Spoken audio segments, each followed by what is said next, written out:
Hello, and welcome to another edition of the Home Wrecker Podcast. I am the Golden Greek Alex Arion. I'm joined, as always, by my beautiful, lovely, gorgeous, amazing trophy wife, Monique. Monique, how are you? Hello, I'm wonderful, thank you. Fantastic. And we are back Yes. once again to talk about Hellier.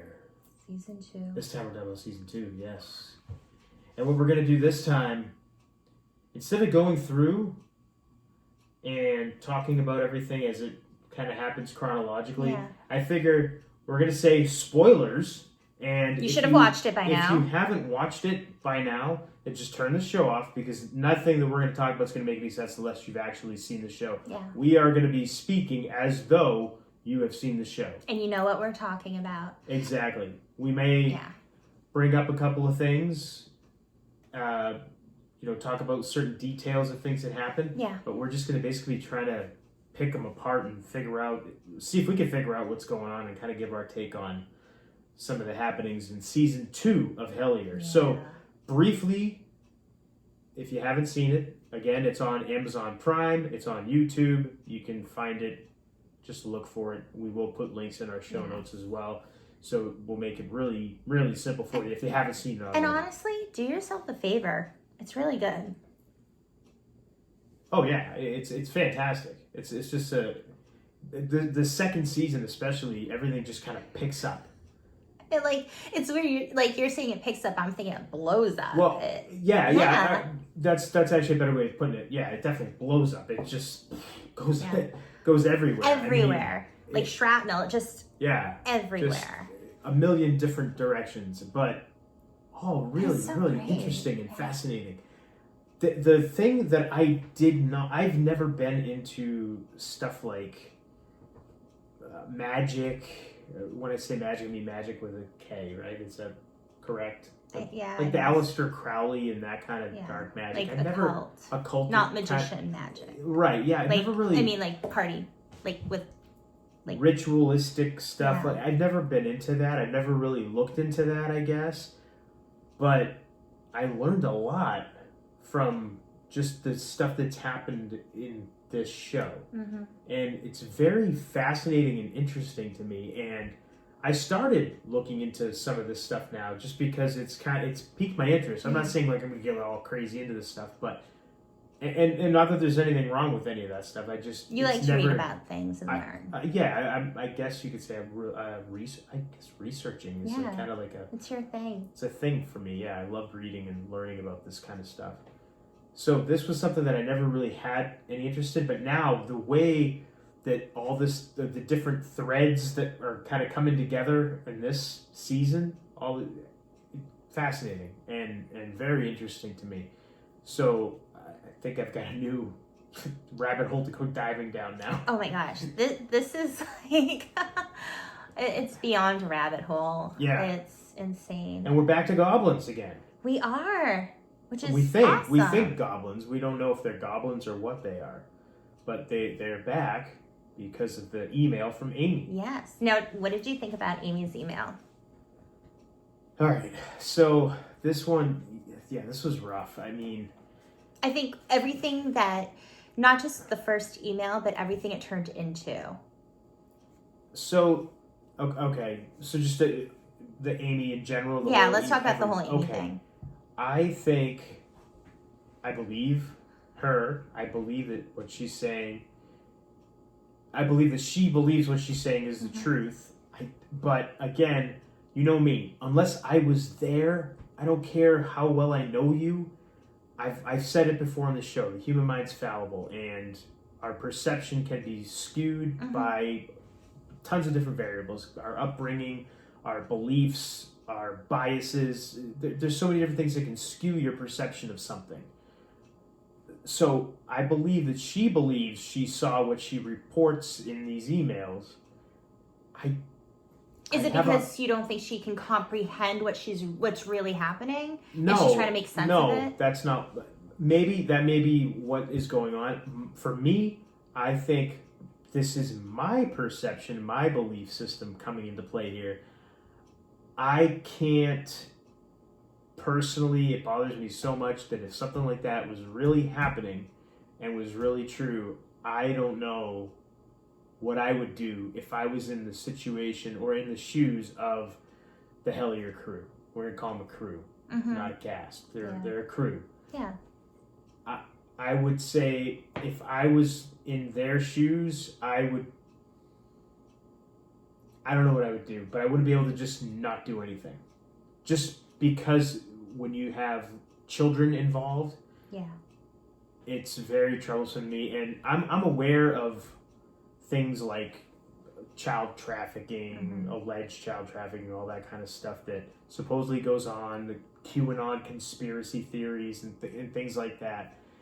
I'm aware of them, but I don't research them and dive down those rabbit holes too much because do I believe stuff like that happens? Yeah, unfortunately, it's an evil world that we do live in and a lot of bad stuff does happen. I don't know that I believe it is occurring on the scale that she says it is, and that other conspiracy theories report that it is. And again, that may be just more so for my own sanity, you can sleep at night. So I can sleep at night. Maybe it's happening, maybe it isn't, I don't know. I think maybe it falls somewhere in the middle, but I try not to go down that rabbit hole because again, I don't want to get involved in that, and it'd be too much for me to handle. Just because again, having children, that bothered me too much. So I want to say that she definitely believes that what she saw is what she saw, and I think that she's being as honest as she can be for, again, her situation. But I gotta say that I believe that maybe there's a little something else going on, and she's just reporting it to the best that she can report what she saw and to her comprehension and her perception. But I think maybe there's something else going on. And we've talked about this. Yeah, and that's what I think. I think, she did see what she saw. However, it's maybe not exactly what she perceived it to be. Yeah, so if you don't understand what you're seeing, you try to make sense of it the best way that you can. And trying to explain it and trying to understand it, you're trying to make sense of it. And it's really hard if you just have no idea what the hell something is. And I think she saw stuff, but her brain can't quite comprehend what it is. And not in a negative way, it's just as human beings, we can't comprehend it. So we try to twist it into a box to fit it into something we can comprehend. And I think that might be what's happening. And I wanted to say something so she said she heard screaming, and that's kind of what started everything for her. And during the series, they talk about Pan. He comes up. And it was really interesting because... Who is Pan? He is a Greek god. He's half goat, half man, and apparently poor guy, he was really ugly. Aww. And he loved the ladies. He was very lustful. Leave it to you to get all sympathetic. You know how I am.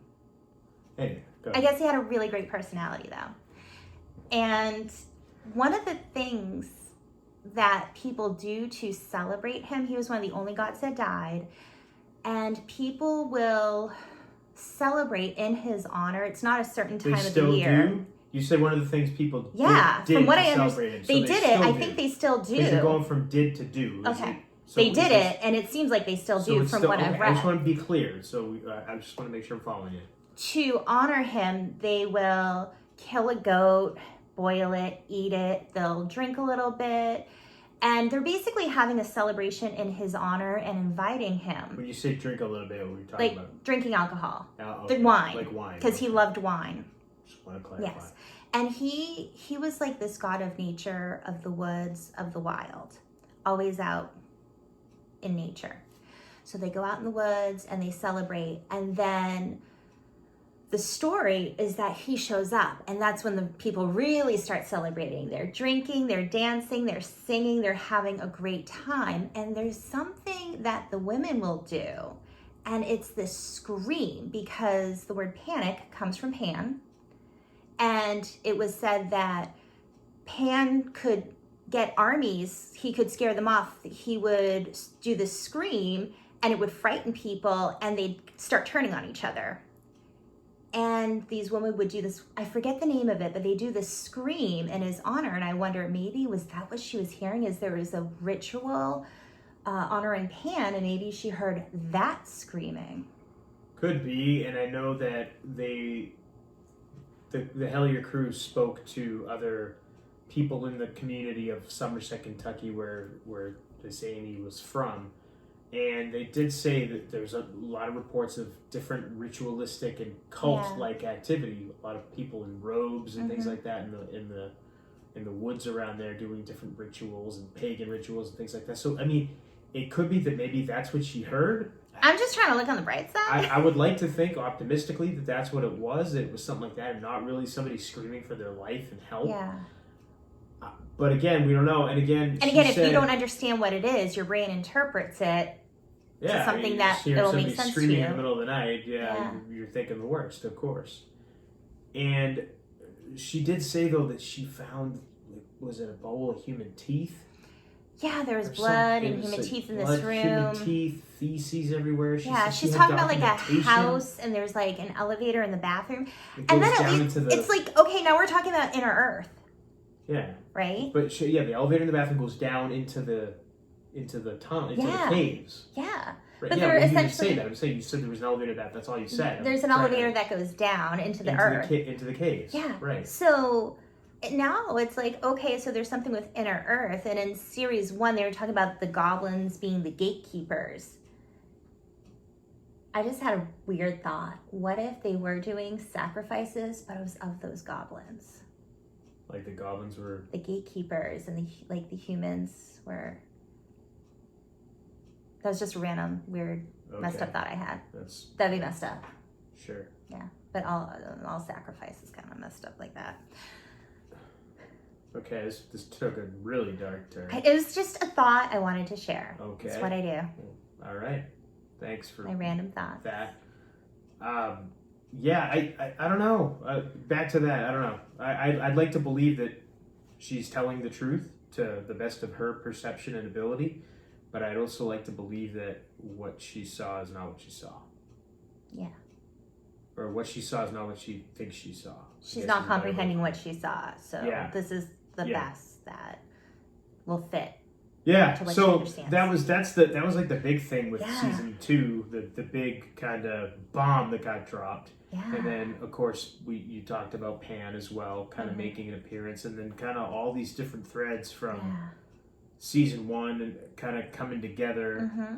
We finally get to hear from Alan Greenfield. Yes. They meet with him in this. Yeah, because people are saying like he's kind of the puppet master behind all of this. Yeah, and that's right. That's the big thing is, I guess after season 1 was released and aired, a lot of people in the occult community reached out to the Hellier Crew and told them that you guys realize you're doing an initiation ritual, right? So that was kind of interesting because, like I said, that was something I would have no idea how to know or spot something like that, and apparently they didn't either. But the people that are into the occult and ritual magic were emailing and contacting them and letting them know, you guys are doing an initiation ritual for somebody. So that's when they were kind of getting a little suspicious and thinking, is it Greenfield? Because I guess he used to be a Thelemite. Yeah. Am I saying that correctly? A Thelemite. He used to practice Thelema, the religion that Aleister Crowley, the black magic rituals of Aleister Crowley. The followers were called that. I apologize if I'm getting any of that wrong. Again, it's something. This is all new to me. This aspect of we haven't researched esoterica. that. I guess it's never been my thing, but now I'm kind of gonna try to familiarize. Yeah, I'm gonna try to familiarize myself with a little bit of this stuff because I hear Crowley his name comes up in so many different things, and like I said, I just never got into it because I always had that negative, evil connotation to it. But now where I'm seeing that maybe things aren't exactly what they seem to be, and again with perception and different things, I'm trying to just kind of look at every possible angle of everything now. So again, they finally talked to Greenfield. We get back to that. They talked to Greenfield. which is great because he sheds a little bit of light on a couple things. Yeah. He actually he predicted he predict the blue star that they were Well, he's talking about the blue star. Yeah, he's talking about his Sirius, the blue star. He's talking about. Well, let's kind of jump back to Brown Mountain. Yeah, we're just gonna jump all over the place. Yeah. So it doesn't matter. So Tyler's now a part of the crew. Yes, and Tyler Strand. Yes, guy's the man. He's awesome. Yeah, he's great. And he goes alone to Brown Mountain, what they thought were the GPS coordinates. Which is crazy.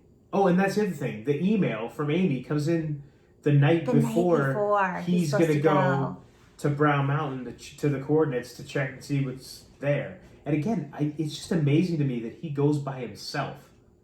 Out to the middle of nowhere, by himself. So he's got I presume it's like a GoPro camera or a cell phone camera or something. He's just filming himself, going and doing... Does he need an extra sack for his set of balls that he has? Because they must be huge to do all of that. Does he just throw them over his shoulder? I don't know. But he goes alone. My wife. He goes alone. It's awesome. Yeah, he's got guts. I'll give him that for sure. Absolutely. He's got guts. I don't think I'd be doing that. No way. No. And when he's out there... I'd want to, and you wouldn't let me. Well, we got kids now. Yeah. Can't be doing the things we did when you were younger. This is true. Okay? Okay. All right. I don't think Tyler has kids. Probably not. No. Anyway, so this guy's got a set on him. And he goes out. They get the email the night before. Greg tells Tyler about the email, and he still wants to go. I'd have been like, I ain't going anywhere now. Forget it. Greg, you go yourself. Or come with me at least. Or something. No, he's still going to go. What I love about him is that he's freaked out, but he still fucking goes. Yeah, he's like, hey, F it. Let's do it. I got nothing but respect for him. Oh, yeah. That guy's... Oh, yeah. Good on you, man. good on you. Much respect. I would love to meet that guy, and I would just shake his hand and go, yes, you are... You're the man. You are a man. Yeah. Good for you. Fantastic. So, yeah, he joins the cast, and he goes and he does some reconnaissance. And he finds a balloon. And finds a balloon. Randomly. Out of nowhere. Now, he found that balloon. It was a happy birthday balloon. Yeah. And I'm thinking, okay, well, what happens when you have balloons? Kids let go of them, they get loose, they fly up, and eventually they have to come down somewhere. I try to look at things from a logical standpoint. Yes, it's weird. Randomly, on the path he's on, anywhere it could have landed, it's on his path from these GPS coordinates. It's not on his path. It's like right where the coordinates are. Like, what is it, 20 feet or something? It's right there. But it's there. It's the only thing there other than woods and leaves and trees. Like, that's it. Is this balloon. So it's even trying to make it something logical of it, like, it just floated in the air and that's where it happened to land. It's just the odds. Yeah, exactly. And it was just I thought it was kind of weird that he picked it up and put it in his bag. Because if it was me, I wouldn't have thought to do that. I would just be like, okay, it's a balloon. I would have overlooked it. So that again shows the thoroughness and the intelligence and the perception of everybody in this crew. And I talked about this in the last episode. They're very smart in the way that they approach things from so many different angles. And I think each and every one of them has a strength and brings a different point of view and a different perspective to the entire case and each different angle of the case, which is why they all mesh together and they all work together so well. I wouldn't have thought to do that. I would have just kind of looked, balloon. I wouldn't have even picked it up. I just found trash in the forest. See, at first he picked it up and I thought, that's so nice. He's going to pick it up so he gets litter out of the woods. Right. That was initially what I thought. But yeah, he picks up a balloon. He's looking at it and he's just like, okay. And he puts it in his bag, so I'm just like, all right. I'm like, he's saving a squirrel from eating it and dying. And then but it all makes sense later on. All this stuff kind of fits in. So it's just weird that he had the foresight to do that, to pick it up. But then, speaking of that, and kind of related, sort of, not to the balloon, but remember the tin can from season 1? Yes. they themselves mention it, and it's funny again. I myself didn't think of it. Why didn't they pick up the can and take it with them that first time that they were in the cave? Because I feel like, ooh, it's dirty. But again, and especially Greg and Dana run the paranormal museum with haunted objects and strange artifacts, things like that. Why wouldn't they take this can with them? And they said that. I mean, they bring that up themselves. And it's funny because, again, they brought it up, and as soon as they said it, I was like, oh yeah, kind of like the IP address with the emails. Like, but oh yeah, why didn't I think of that? In the middle of all this, I look at it like, I'm shocked they didn't forget anything at the cave at the end of, season 1. It's like, just with all the freaky stuff happening and you're trying to wrap your mind around everything. I guess. I'm not surprised. I am surprised. They were surprised that they forgot. It didn't occur to any of them, including the cameraman, who was the one that thought of the... Okay. I'm not harping on him. Oh, I know. Because again, like I said, they said it themselves. And as soon as they said it, I went, oh yeah, that's true. I didn't even think of it. Like, what the... Like, I found myself doing that a lot. Like, oh yeah. Just like kind of... Yeah, that's true. Like, why didn't you? Like common sense kind of things, but just... For whatever reason, they overlooked it. And it wasn't just one of them. Like, all of them did. Yeah.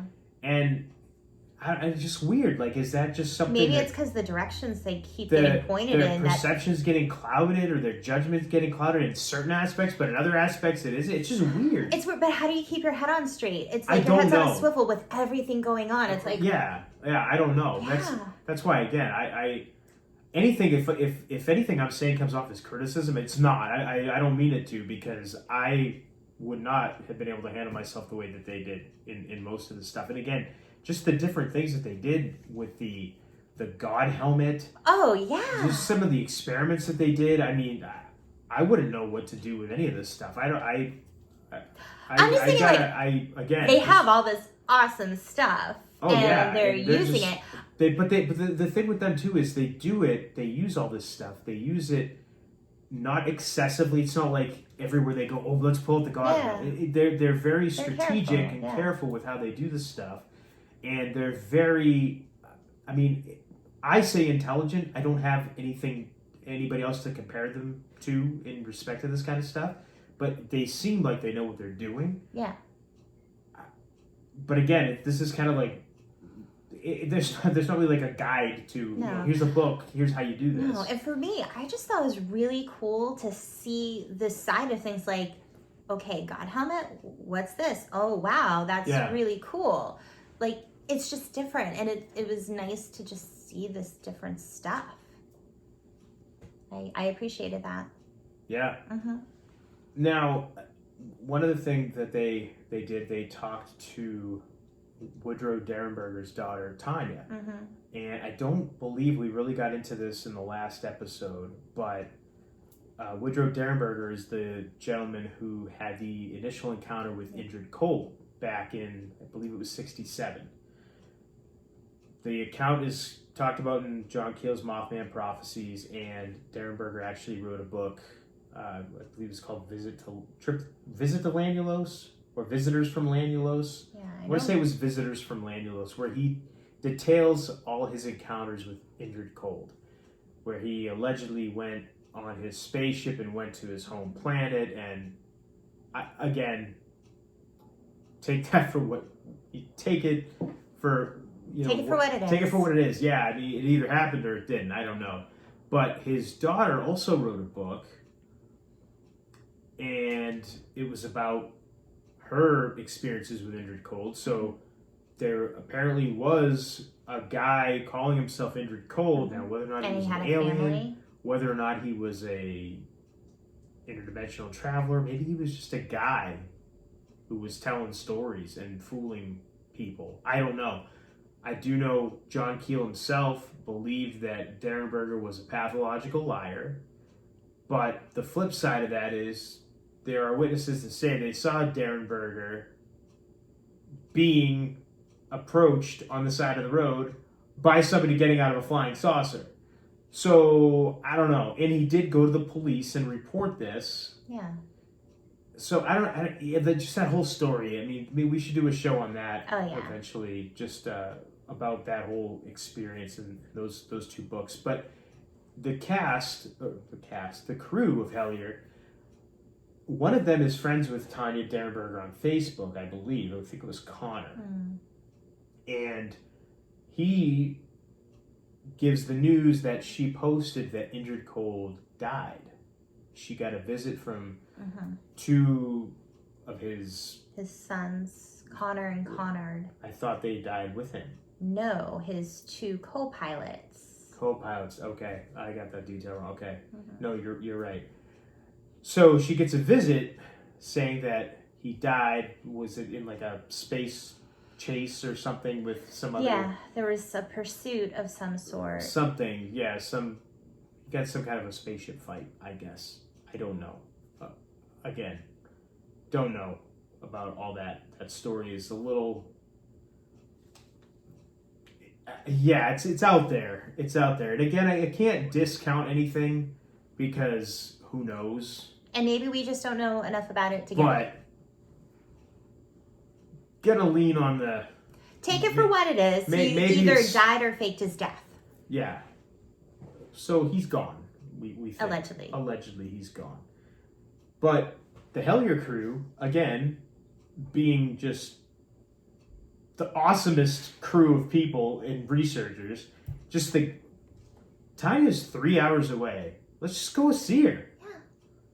I love that attitude. I think it's so awesome. Yeah. I mean, I remember just when I was younger, that was my attitude with anything. You just want to get up and go and do it. Yeah. This is their passion. That's what they're passionate about. When I was younger, when I was in pro wrestling, it didn't matter where a wrestling show was. If it was 8 hours away, 9 hours away, oh, let me get in the car. I'll go. No problem. I was like that with punk There was shows. nothing. I'll drive wherever to go to a if you love show, something, whatever. you're passionate about something, just get in your car and go. That's refreshing to see, especially nowadays where you can just Skype people and FaceTime people or get up. Do people still talk on the phone? I don't know, but Yeah. But they just said, no, we'll get in our car, we'll go see her, we'll go talk to her. Yeah. That's just so... It's awesome. That was one of the things that I love about this crew. They're just, let's go do it. Let's go talk to them. I think there's something, too, about being in person that just can make it so absolutely. much better. Absolutely. It's better than a phone call or Skype or So, FaceTime. Yes, that's one of the things I love about this crew. They're just willing to just go and boots on the ground, be right there in person and get right in the thick of it. I love it. That's just It's so funny much because I respect feel for like that. each person has like this lovable aspect to them. Yes, yeah, absolutely. Yeah. So they go and they see Tanya Derenberger. They talk to her, and they find out that Indrid Cold has passed away, and guess that she would get periodic visits from him and his family. Yes. So just kind of interesting, and they mentioned that. I think it was Connor mentions that it's kind of sad that here's this woman over here who's had these experiences and nobody's really paying any attention to her.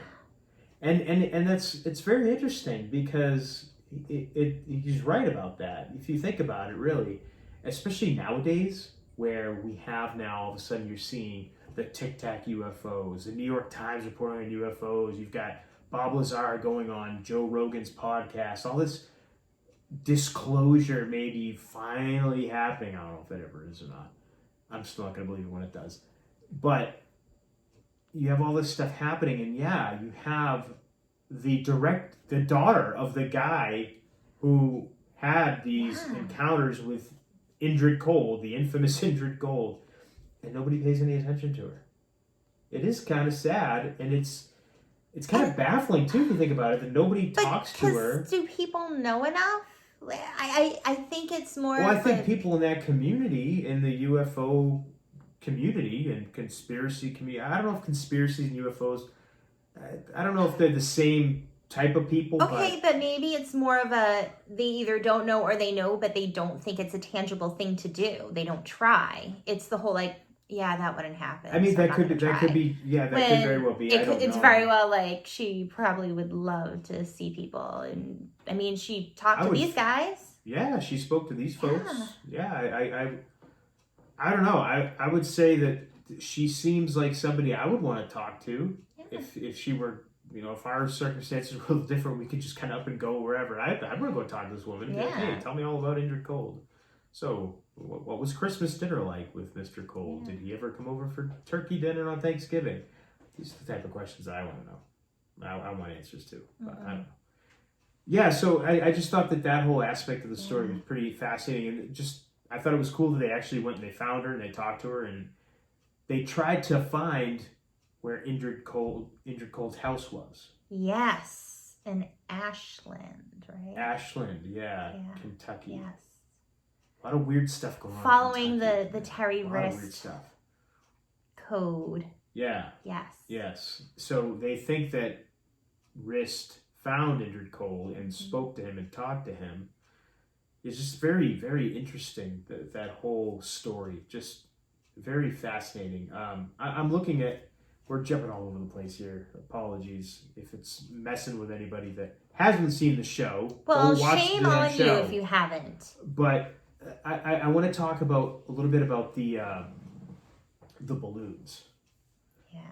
So we talked about the balloon that Tyler Strand found when he went out to the coordinates on Brown Mountain. And then they found a second balloon.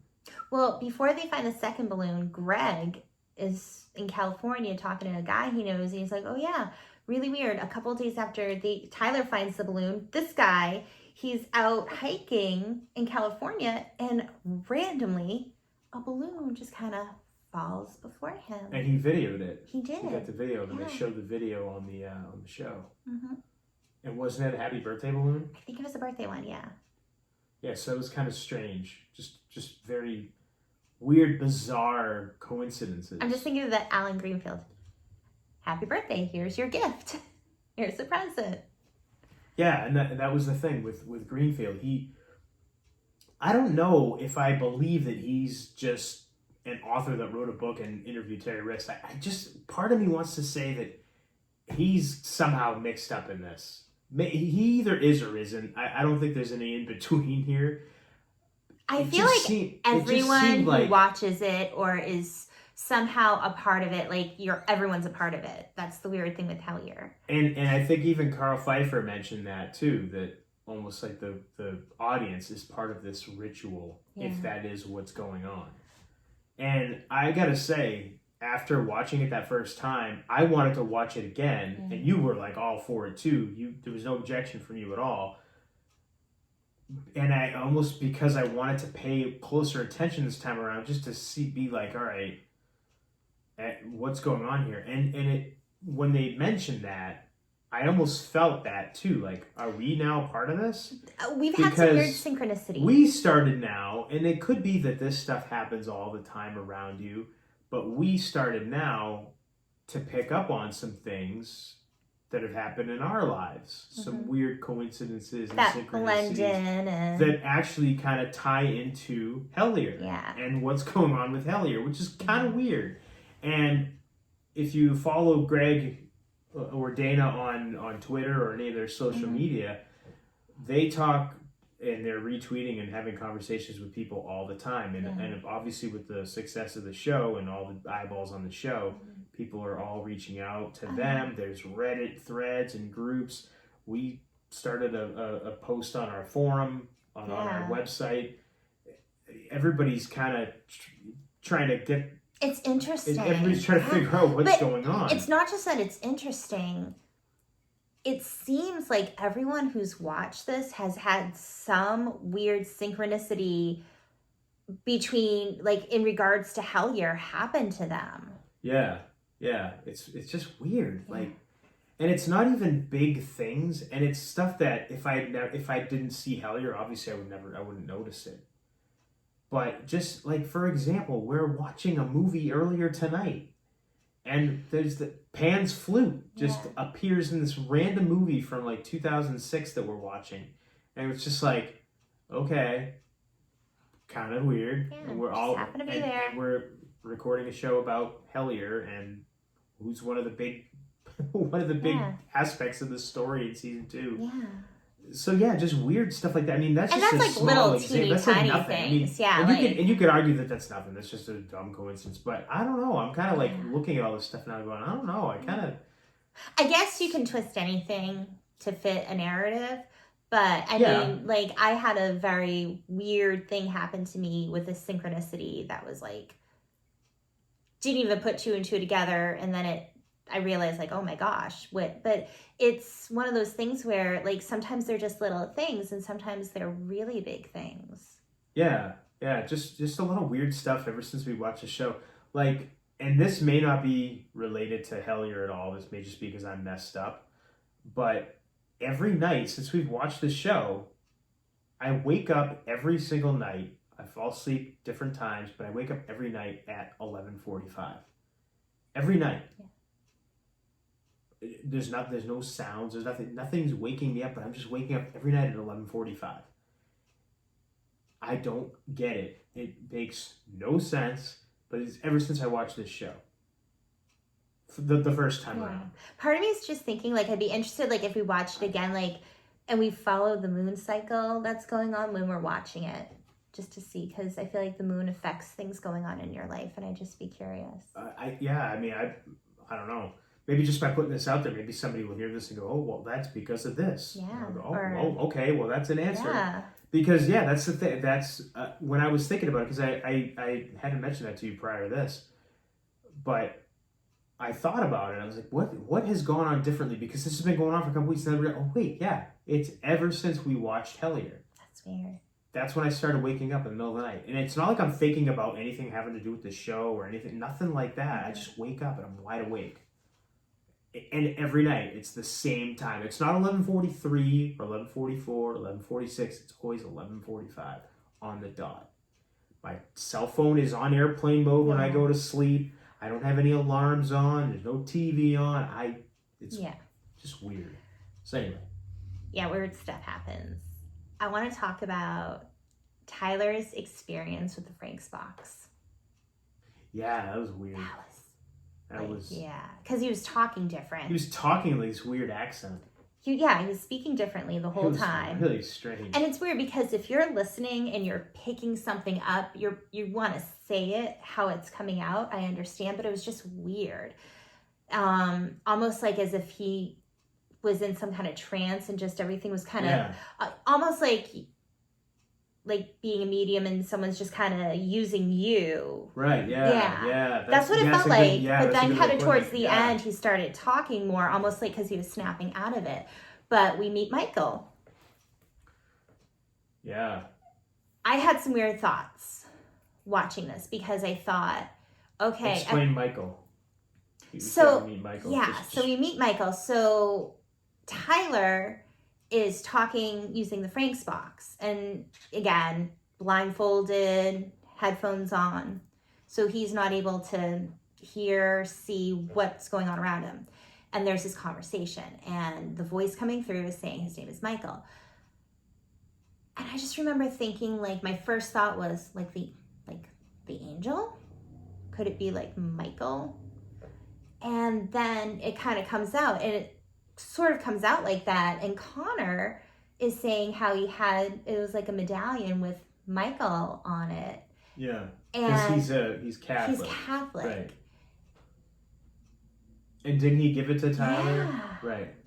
It was just very bizarre. But then I started thinking, what if there's something that is aware of this and is manipulating? But I was like, I don't know. But it's just really bizarre. I think whatever it was a messenger. And, just use this as a chance to get the message out. But it was just so weird. This was a conversation. And if he can't hear the questions and this is just what he's saying, what is coming through, it was like two people having, or, the group of people having this conversation. It's insane. And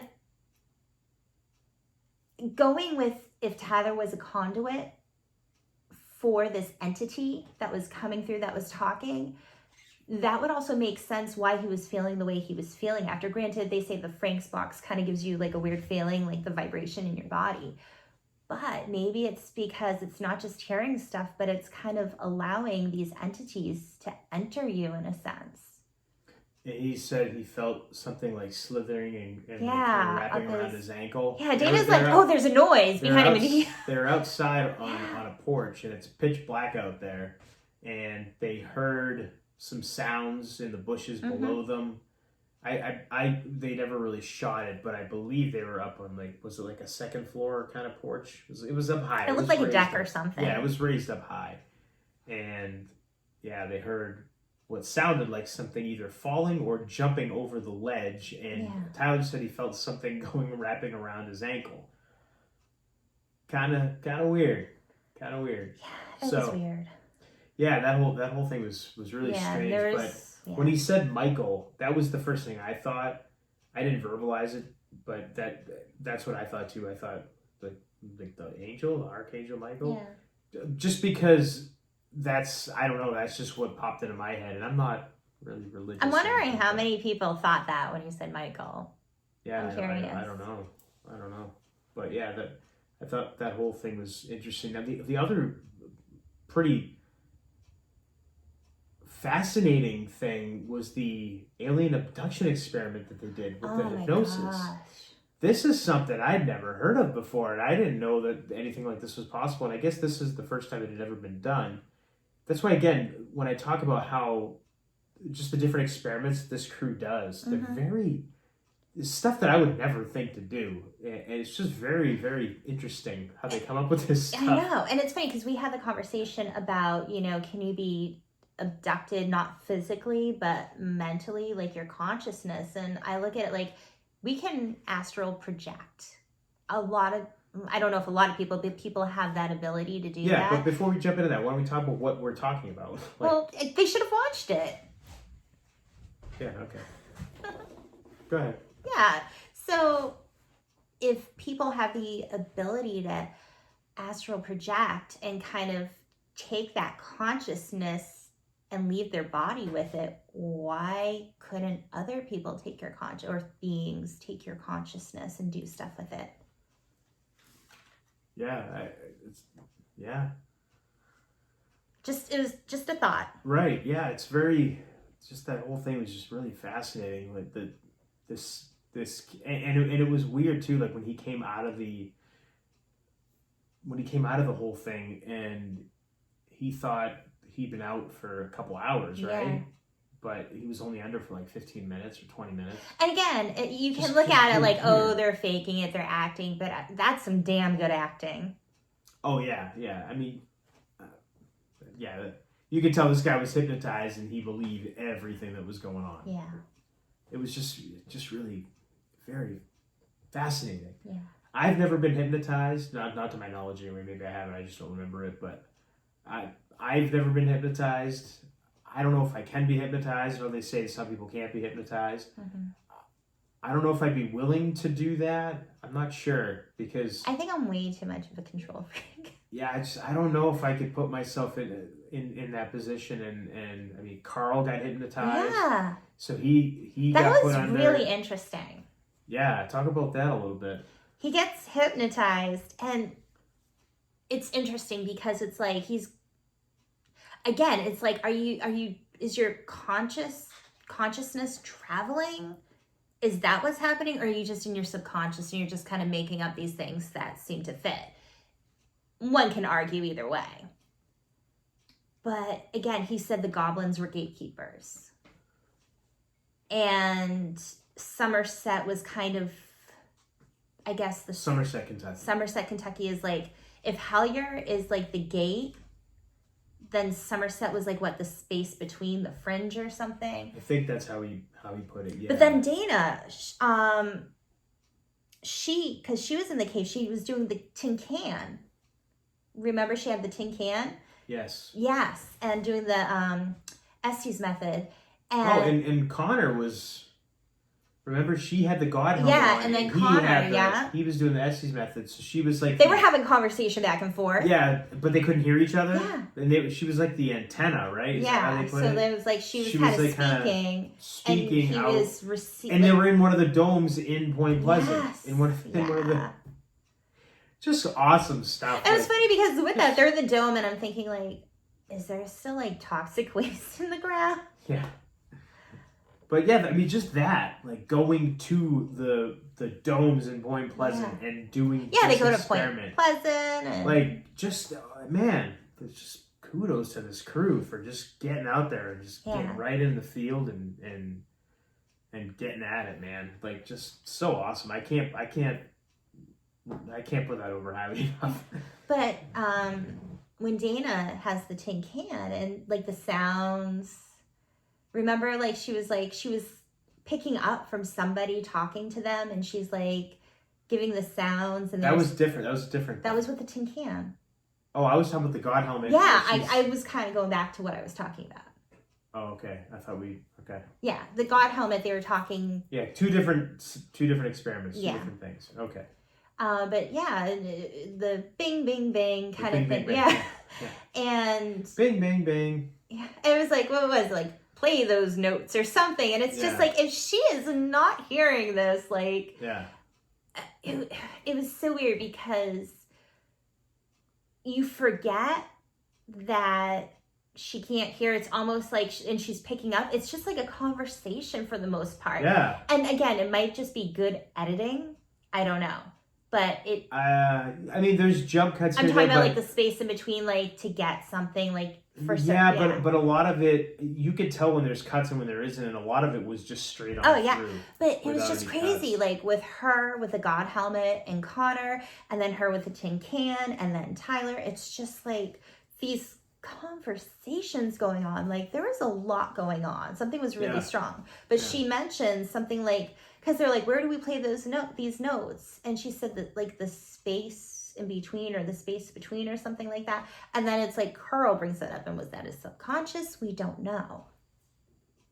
It's like, I'd like to think it's not, but I can't answer. I can't say yes or no because I don't know enough. But it's still interesting. Yeah, the whole thing is very interesting. Gosh. They said these experiments they're doing were just... Yeah. At first, I'm like, okay, what is this? But then the stuff that's going on, it's like, okay, all right, interesting. Now, the skeptic could very easily make the argument that they're faking all this. Oh, yeah. Absolutely. And I could definitely see that point. But, again, I just think that it's not, I don't know, to me... these people they're genuine. You can just tell they're not making this up. This, to me, everything that happened the way that it did. We mentioned editing and jump cuts and things like that. Yes, there's edits and there's jump cuts, but I think that's more so just for the flow and the continuity and getting rid of the dead air that nobody wants to watch when they're trying to watch a show. Because at the end of the day, yes, this is an investigation, it's a docuseries, but it's still has to be presented in an entertaining manner to capture you and keep your attention. And again, like the pieces go everywhere, and they did a phenomenal job making it fit to make sense. As much as everything doesn't make sense, as much as it could make sense. They did a really good job making sense of it all. It's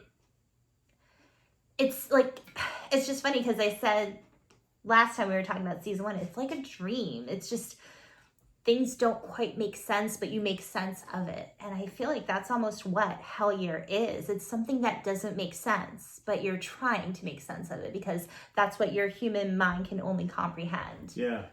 And I think another thing too, that before we wrap up, that we have to talk about is just all of the different literature and books that are brought up and things that are taken and passages that are read from different books that all tie into what they're researching and the different experiences they're having. So we mentioned last time the Secret Cipher of the Euphonauts. This is the complete Secret Cipher of the Euphonauts. This also has the book, the Secret Rituals of the Men in Black, and the Secret Cipher of the Euphonauts together in one book. So this is the complete book. You can get this on Amazon. All these are on Amazon. Mothman Prophecies by John Keel. Elves, fauns, and fairies. And this was, we didn't really talk about this by Robert Kirk, but this was a book that they mentioned. And so, of course, it's like, I'm like, ooh, fairies. I want to read about it. So, yeah. And they say that the legend goes, because this book was written in what, the 1600s, wasn't it? That the person who wrote it was learning the secrets of the Fae. And because he was sharing it with other people, they took him. He paid the ultimate price for Yes. sharing their secrets. Then we have this book here, The Kingdom of Agartha, A Journey into the Hollow Earth. Mm-hmm. Flying Saucers, To the Center of Your Mind, the selected writings of John Keel, where he talks about tin cans, tin can UFOs. That's right, yeah. Talks about the chimeras appearing as tin cans. Again, is that what the Hellier Crew's experiencing? We don't know, but it's a possibility, right? Yeah. And then there is A Dweller on Two Planets. Another book. The Inhumanoids. Some cool stories in there that they share.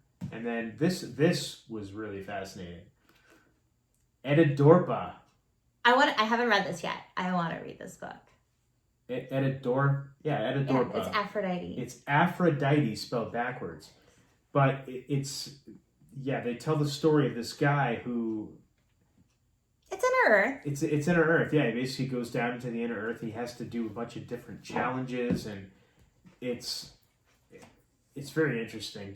But it ties in. It ties into everything going on. Everything ties into There were what's going so on. many interesting books. I was like, oh, wait a minute. We need to write this down. I mean, some of the stuff we knew about, and... Yeah, and I had some of the books already. Yeah, we have some of them already, but not everything. Yeah, so I'm like, all right, I got to dive in now. Yeah. I have to know what the heck they're talking about. I have to... So, have I read all these books yet? No. But I have them all so that I can read them. Mm-hmm. And obviously, somebody can read them too. But yeah, that's the other thing is I'm sure that Amazon has sold a lot of books since the Hellier show has come out and since people have discovered it, because there's just so much information. Yeah. And again, you don't have to read the books. It's not necessary, I don't think, but if you want a true understanding of what's going on, probably not a bad idea to get familiarized with some of these topics by diving in and researching this stuff. One thing we didn't mention, I just want to bring up the numbers. When Connor analyzed the numbers at the end and what they thought were GPS coordinates, he ran it through and they ran it different ways and added it up, and they translated it into words, and it was like the House of 418. Yeah, and they had the help of John Tenney. Yes. Who helped them out. Yeah, and he was another guy. He was in season 1 very briefly as well. I guess he's a really good friend of the Newkirks. And yeah, he was... I wasn't really familiar with him either, but I started looking him up a little bit, and yeah, seems like he knows this stuff too when it comes to this kind of thing. And he just brought, like, again, just another aspect, another set of eyeballs and another perspective, and they were able to solve the numbers. Yeah, it was so weird. And it was something that none of them had thought of. No, and it's just funny because, I mean, he even says, like, use the numbers, but you can take that in so many ways, which I think was the point. But yeah, so it's all still a mystery. It leaves you with even more questions than when you first start. And Hellier is now, I mean, we've moved on from Hellier's still part of the story, but now it's Somerset, Kentucky. But I feel like it's everywhere. It's pretty much everywhere, and it's kind of left with them doing a ritual in the cave in Somerset. Invoking Pan. Trying to invoke Pan, and they all said that they felt something happen in the cave, but they couldn't really explain what. They felt cold coming in. But they all felt something. Yeah, they felt something. And they talked about, like, playing the chords, like the bing, bing, bing. They play it all together. It was making them feel nauseous and sick and frustrated. And and they, it was, again, Tyler, who's like, let's look at all we've done and don't leave here frustrated, and they, celebrate. And I really like that. Yeah, again, Tyler coming through in the clutch. Yeah, because you know me, I love positivity and. Yeah, but he was frustrated. Yeah, he said he was frustrated. Turned it around. But he turned it around because he said he remembered in one of the books about rituals, and reading about how frustration, you have to be in that state of mind to get, I can't remember exactly how he worded it, but to get past a certain point. Yeah. And it's almost like you have to go through this pain to be initiated in the ritual. You have to go through this pain, this frustration. So he was saying, maybe this is the frustration we're supposed to be feeling. So let's just turn it around now. We're supposed to be feeling this because we're going through what we're going through, and let's just look at all the amazing things that have brought us to this point. And it was I was like, oh yeah, he's right. Yeah, Damn it, he's right. I love that finding. But just the way he kind of brought it back around, and it was like, you know what, kind of, he's right. He's a bright guy, that Tyler. Mm-hmm. And it was just pretty interesting. But again, you're still left with no real answers. They all felt like something happened in that cave. Did they invoke Pan? We don't know. Is it Pan that's kind of the cosmic trickster that's pulling all the strings? Or someone doing it for him? Is that what's going on here? We don't know. Is it some kind of a ritual that has now drawn in all the audience of the show? Mm-hmm. We don't know. I mean, we already mentioned we started noticing things ever since we watched the show. We've had weird instances and things happen with us. Some very weird things, that we'll get into in another time. Yeah, that's something for down the road. But is that what's going on? We don't know. It's very, very fascinating and perplexing and intriguing, yes, and entertaining and fun and frustrating, and all of it. It's like life. It's like life. You hit these dead ends in life, and you get frustrated, and you have good things, and you think you're going the right way, and then you're not. It's totally life. Yeah, it really is. Yeah. So wrapped up in a docuseries. Yeah, and I'm presuming that this is all still going on.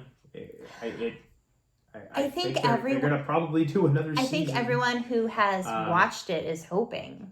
Yeah, for sure. And I mean, like I said, we started to kind of researching some of this stuff ourselves, just to, like I said, I started kind of looking into a little bit of the numerology aspect of this, some of the different occult, ritualistic type of things. I'm not doing any of that kind of stuff, but I'm looking into it, just trying to educate myself a little bit. And it's funny because you now notice things that you never would have noticed before. Yeah. Because now your attention's being brought to it, and you're thinking, So just really, really interesting. If nothing else, the show has opened my eyes to things that I never would have thought about or dared to think about before. And it's inspired us. I mean, for sure. So when this airs, as you're listening to it, this Saturday, February 29th, we will be live on our Twitter, on our YouTube. I don't know if we can be live on Instagram, but if we can, we will be at 9 o'clock Eastern Time. We're going to be at the Chapman Inn in Bethel, Maine, doing a paranormal investigation. We're going to record our podcast there. We're going to do some live broadcasts and see if there's anything that we can find going on. And honestly, it inspired us because we used to do stuff like this. But when you have kids, you get kind of tied down. You don't really leave the house as much. And we want to go out. We want to do things. And the boys are a little bit older now where we felt, okay, you know what? We're going to do this. And it was inspiring. Like, just go out there. The Hellier Crew definitely, it was just inspiring to see that and very refreshing, like we said in the past. And so, we're getting back out there again. Thank you, Hellier Crew. Thanks, Hellier Crew. Thank you. And again, damn it, that's the way stuff should be done. You want to look into this stuff, get boots on the ground, go out, look into it. Absolutely. If you have the means, do it. So, do you have any other thoughts about Hellier Season 2? Anything? There are a lot of things we didn't even touch on. Yeah, we'd be here for 10 hours. We'd be here as long as the show was. Talking about all this stuff. I mean, we didn't really get into the Somerset stuff at all. No. And there's oh my gosh. Of course, he's talking with Somerset about how it's all quartz underground, and I'm just like, now I want to go. I want to get quartz because I love crystals. I have a problem. Yeah. All right. So, did you have anything else you wanted to talk about other than your crystal problem? But no, we'll leave it at that. All right. Okay, so yes, as Monique mentioned, this Saturday we're going to be at the Chapman Inn in Bethel, Maine, doing our paranormal investigation and recording our podcast. Mm-hmm. You can reach out to us. We have a Twitter account. At Homewrecker Pod. Instagram. Homewrecker Podcast. And you can interact with us on our forum over on our website at homewreckerpodcast.com. Yes, and if you're listening to this and you haven't already, please go on over to iTunes, hit that subscribe button, or wherever it is you listen to your podcast, hit that subscribe button. It doesn't cost you a thing. It's totally free. And when you get a second, please leave us a 5-star review. It helps us move up those iTunes ratings or rankings, and it helps increase the visibility for the show. And if you're watching us on YouTube, please also go ahead and hit that subscribe button so we can grow our YouTube channel and talk get more to eyeballs us on this. Go to our forum, talk to us. Talk to us on Twitter and Absolutely. Instagram. We love interacting on with YouTube. everybody. Yeah, we love it. You're going to find me more so on the forum. I know you like to go. I'll jump on Twitter every now and again. I'm more the social media person. Yeah, Monique is more the social media person, so. Which is funny because I can't stand social media.